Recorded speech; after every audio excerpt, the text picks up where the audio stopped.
14 वर्षाच्या सहजीवनानंतरही राग, मालमत्तेवरून मतभेद आणि शेवटी खून.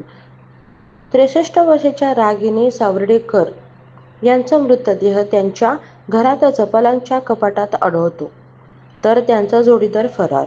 प्रेम, फसवणूक की संपत्ती? सत्य काय? नेमकं काय घडलं पाहण्याआधी घटनेची सत्यता चॅनलला सबस्क्राईब करायला विसरू नका, जेणेकरून अशा महत्त्वाचे अपडेट्स तुम्हाला मिळत राहतील. चला जाणून घेऊया. गोरेगाव, मुंबई इथं 63 वर्षाची रागिनी सावर्डेकर यांचा मृतदेह त्यांच्या राहत्या घरातील लोखंडी पलंगाच्या कपाटात सापडतो आणि परिसरात एकच खळबळ उडते. तपास सुरू झाल्यावर समोर येतो त्यांचा 14 वर्षांपासूनचा सहचर प्रदीप बास्कोटी, जो सध्या फरार आहे.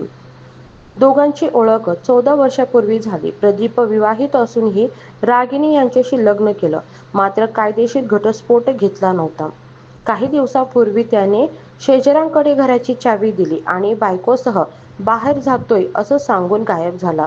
ज्या दिवशी रागिनी यांचा मृतदेह सापडतो त्या दिवशी तिचा नातवाला शेजाऱ्यांकडून फोन येतो. पोलीस बोलावले जातात. दरम्यान शवविच्छेदनात उघड होते की गळा दाबून खून करण्यात आलेला आहे. काही महिन्यांपूर्वी घरातून दागिने चोरीला गेले होते. आता घरात हत्या आणि मुख्य संशयित गायब.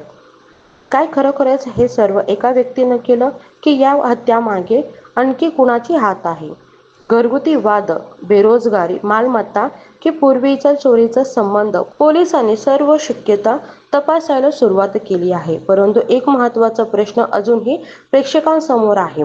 हा खून प्रेमातून झालेला विश्वासघातक होता का, की मालमत्तेच्या हव्यासातून आखलेली योजना? तुमचं मत कमेंटद्वारे नक्की कळवा.